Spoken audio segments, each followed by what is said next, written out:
Minister reshuffle da lengaki MLA sing penadri. Chief Minister N Biren lusing liba BJP na lusing ba chungsin na lengak asigi Minister reshuffle tawkiba duda lengak asida chungsin na riba atopa party gi MLA sing amadi BJP gi MLA sing gi marakta penadaba hengalakli.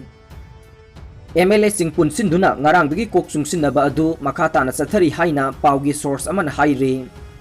Source asina makatara duna Chief Minister N Biren gi Council of Minister gi Minister taruk lokthok Minister manga nauna wasak lawkiba duda BJP gi oina matam sang na waduna laklaba MLA singbu kauthok laga nauna yawrakpa singbu Minister oina wasak lawkiba sida penadabe hengalakibani. Wasak lawba duda BJP gi MLA kharade yawragani haiduna khanarambani hairi.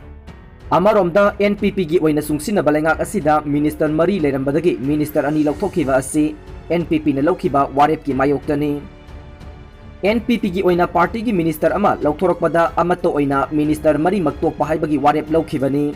Adubo party gi national president Meghalaya gi chief minister Conrad Sangma ga tanaraga NPP gi chapsaba phirep adu lawbani hairi.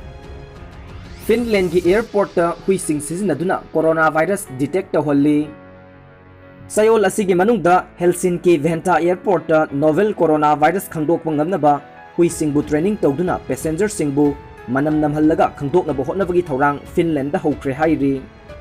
Authority singna pankivada pilot project ama oina mahusana airport ta testing tawbagi mathakta huisingbu thamkivani. Huisingna khangbagi pangal ase scientific study singdadi changyeng tawdre maram aduna test tawba pamba volunteer singna virus adu masada sangle khanglavadi makoina result khangnabagi damakta swab lawduna test tawgani. Hui taraga mga amasung instructor tarada thabak adugi damak training piduna volunteer singna honarakpasi Lanai veterinary clinic amana sponsor tawbadagini. Makoigi marakta Spain dagi rescue dog kosi kauba ama yauri. Mahakpu Finland da sniffer dog ama oina training piduna cancer khangdokpa ngamnabagi thabak tawkre. University of Helsinki da adjunct professor oiribi Enham Jorkman na haikibada sa singaloina na clinical research tawbada mahak specialized tawrabani. Numit mangani gi manungda huising na laichat adu sandokpa sing khangmangamgani madu patient sing aduna clinically symptom amata laktringai gi matamdani haiki. Huising na virus adu detect tawba matamda chada chamagi changda mathau tawba ngami haiki. Tha kharagi mamangda United Arab Emirates ki authority singnasu Dubai International Airport ta police dog sizinaduna masigumba changing asi tawkre.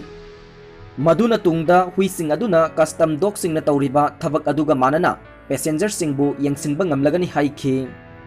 Nupi singda namduna phamlanaba nupa singi poster lambi lamkhaida thetnaba khanghankre.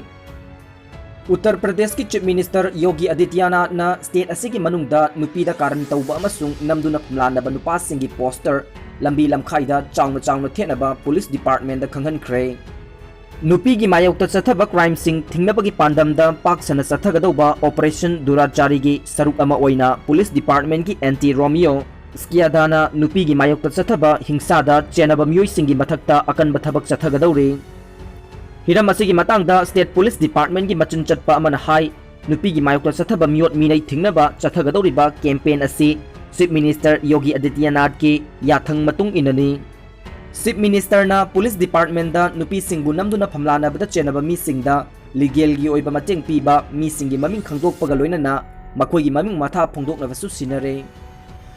National Crime Record Bureau NCRB gi khwaidagi noba report ki matung inna Uttar Pradesh ta Englishing ani tarani panda nupi bu namduna phamlanabagi case lising taratret ka chaniga kun report tawkhi.